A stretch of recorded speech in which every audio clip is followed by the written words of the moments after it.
run out of a tank, a propane tank, so I found one in my building, my other building. And I was able to burn this wood that I put around this green one for her. We're in the process of doing a few things, but check it out, man, how much better that looks than what it did look like. It's so cool. I hung her a pegboard here so she'd be able to see, hang some post-it notes or reminders or whatever, and I got everything going, so it's coming along. It's looking good. So this is what we got going on here. Alrighty.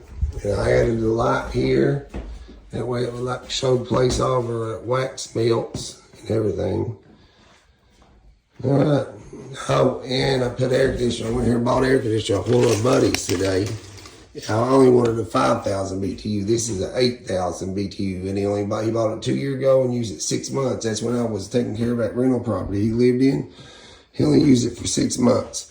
So, man, I'll tell you what, this thing works so good. And it's 8,000 BTU. It covers 350 square foot. This building's only 288 square foot. So, works out perfect. Okay, well, God bless you. You guys have a good day.